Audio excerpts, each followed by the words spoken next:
عادت بناؤ. اور ایک بات یاد رکھنا، اگر کسی سے کینہ کپٹ بھی ہو نا، اس کو بار بار سلام. ایک بات آپ کو بتاؤں، اگر حضور کے ساتھ جنت میں جانا ہے تو ایک نسخہ ذرا میں بھی آج آپ کو بتا دوں.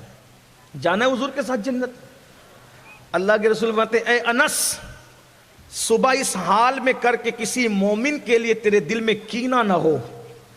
جس کا دل کینے سے پاک ہوگا وہ جنت میں میرے ساتھ ہوگا.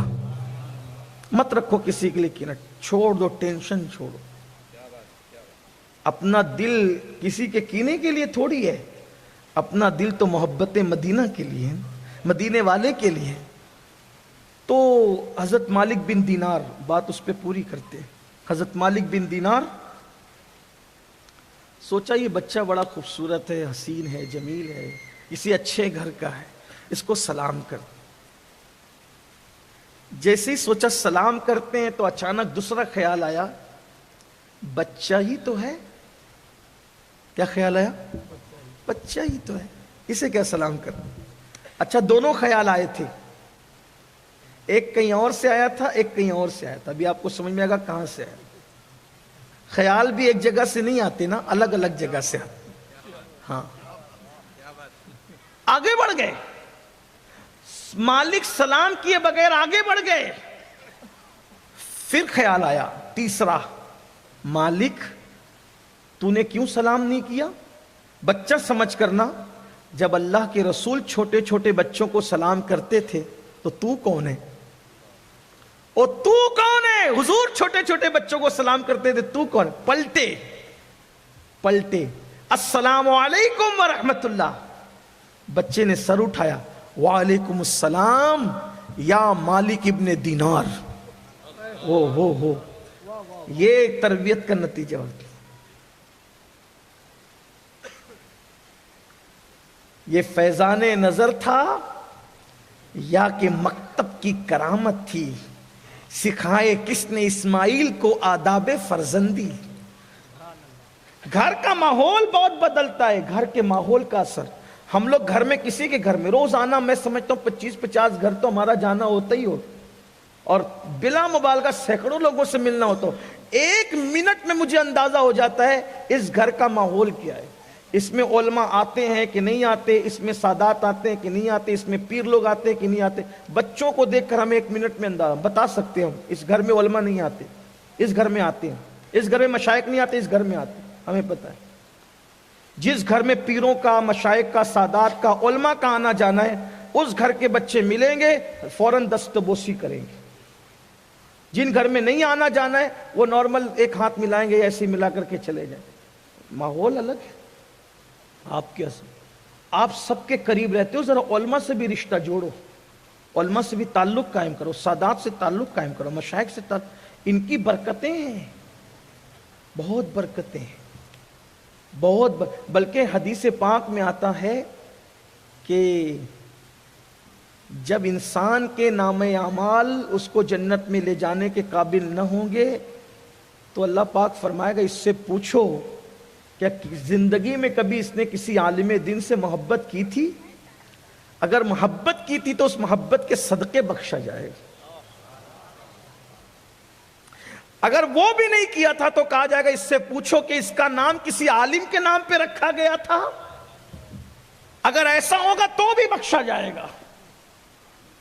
اگر یہ بھی نہیں تھا تو پوچھا جائے گا کیا کسی عالم کے محلے میں رہا تھا؟ اس پہ بھی بخشش ہوگی. اگر ایسا بھی نہیں ہوا کہا کبھی کسی عالم کی محفل سے گزر گیا تھا، اس پہ بھی بخشا جائے. یہ علم والوں کی برکتیں ہیں. لیکن پھر کہتا ہوں وہ عالم کون ہوگا؟ یخش اللہ والا. ہاں یہ بات آپ کو خیال رکھنا چاہیے، ورنہ اگر آپ ہر ایک کے پیچھے چل پڑیں گے، گستاخ کے پیچھے بھی، جو حضور کے ماں باپ کو بھی کافر کہتے ہوں، تو آپ کو خیال کرنا چاہیے. ہاں عالم کی تعریف، کتنے ہی بڑے مدرسے کا فارغ ہو، اگر اس کے اندر یکش اللہ کا جلوہ نہیں ہے تو پڑھا لکھا تو ہو سکتا ہے، عالم نہیں ہو سکتا. ہاں تو عرض کیا کر رہا تھا، اس بچے نے کہا وعلیکم السلام یا مالک الدینار. اے بچے تو بڑا عارف معلوم. عارف، یہ عارف تصوف میں ایک اصطلاح ہے. عابد، زاہد، عاشق عارف. اب اس کی تشریح کروں گا تو شاید آپ اٹھ کے بھاگیں گے, آپ مجھے چھوڑ کے چلے جائیں گے کہ یہ پاگل تو نہیں ہوا. لیکن اتنا کہہ دوں, عابد جب عبادت کرتا ہے تو ثنا پڑھتا ہے, عوذ باللہ پڑھتا ہے, بسم اللہ پڑھتا ہے, سورہ فاتحہ پڑھتا ہے, ایسی ہے نا. ہاں, لیکن عارف جب کہتا ہے نا سبحان اللہ, تو اس کے سبحان اللہ کہنے سے عرش کے پائیں کانپتے ہیں. یہ عارف لوگ. ہاں, آپ کیا سب ایک جیسے نہیں ہوتے, سب کی عبادت ایک, نمازیں سب کی ایک جیسی نہیں ہوتی. یہ میں کہاں سے بول رہا ہوں؟ حضرت مجدد الفسانی کو اٹھا کر کے پڑھو, آپ کو سمجھ میں آئے گا. تو کہا مالک الدینار نے کہا بچے, اس سے زیادہ نہیں بتاؤں گا عارف کی بات, ورنہ پھر مجھے لوگ کہتے ہیں کہ تو یہ بات خانقاہ کی بات جلسے میں نہ کیا کرتا. میں نے بھی سوچا کہ نہیں کریں گے, خانقاہ میں ہی کریں گے. لیکن کچھ خانقاہی لوگ بیٹھے ہوتے تو مجھے بھی کچھ شوق ہوتا ہے کہ ان کو سبق سنا لوں. ہاں چلیں ٹھیک ہے, آگے بڑھتے ہیں. کیا ہوا؟ اے بچے, تو عارف ہے, میرا نام بھی جانتا, میرے باپ کا نام بھی جانتا, جبکہ تیری میری ملاقات کبھی نہیں ہوئی. اس بچے نے کہا او مالک, جب اللہ نے روحوں کو جمع کیا نا, روحوں کا اجتماع کیا, تو اللہ نے پوچھا تھا نا لست بربکم, تو تیری میری روح قریب قریب کھڑی تھی. تو مجھے بھول گیا, میں تجھے پہچانتا ہوں. ہاں, او تب حضرت مالک الدینار کو پتہ چلے چھوٹا سا ہے بچے, تو بڑی عرفان کی بات کرتا ہے, لیکن تیرے ماں باپ نے تجھ پہ ظلم کیا. بچپنے میں تجھے لکڑی جمع کرنے بھیج دیا, تو یہ محنت کر کے تو رو رہا ہے نا. کہا میرے ماں باپ کی غیبت نہ کر, میرے ماں باپ نے مجھ پہ کوئی ظلم نہیں کیا, میں خود شوق سے آیا لکڑیاں کہ میں اپنے ماں باپ کی خدمت کروں.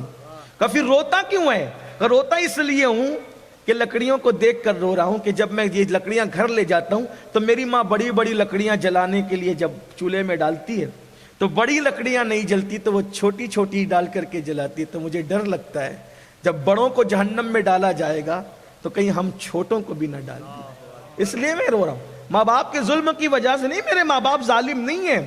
اللہ اکبر. تب حضرت مالک الدینار کو خیال آیا, ایک مسئلہ دماغ میں لے کے پھر رہا ہوں, کوئی جواب نہیں دیتا, اسی بچے سے پوچھ لوں, چینل کو لائک کریں, اسی بچے سے پوچھ لوں, اسی بچے سے پوچھ لوں.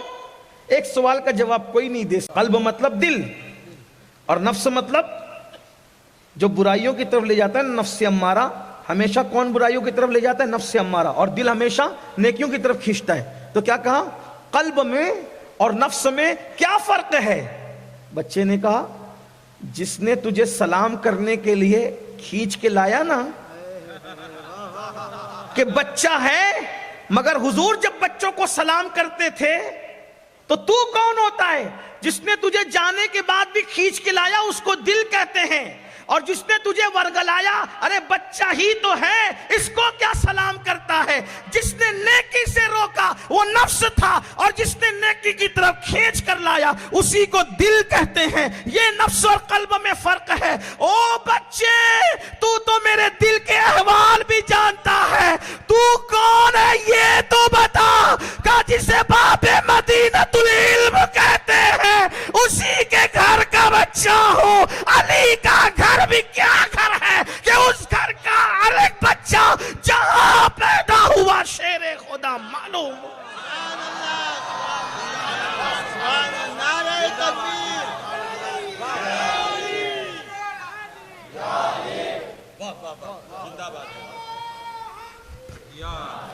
گھر میں جیسا ماحول ہوگا, عرفان کا ماحول ہوگا, تو گھر میں عرفان پیدا ہو, بچوں میں عرفان پیدا ہوگا, تقویٰ پیدا ہوگا, پرہیزگاری پیدا ہوگی. اور اگر گھر میں گانوں کا ماحول, غزلوں کا ماحول ہوگا تو گھر کے اندر بچے وہی سیکھ کر وہ کچھ کریں گے. آئیے علم کی طرف پیش رفت کریں, اپنے بچوں کو اتنا پڑھائیں, بچیوں کو بھی. ماشاءاللہ جو مدارس ہیں ان مدارس کی قدر کیجئے, علم کی طرف بڑھیے. اللہ پاک سب سے پہلے مجھے آپ سب کو توفیق بخشے. گفتگو کے درمیان کوئی غلطی ہو تو اللہ پاک معاف فرمائے. استغفر اللہ ربی ان ربی لغفور رحیم.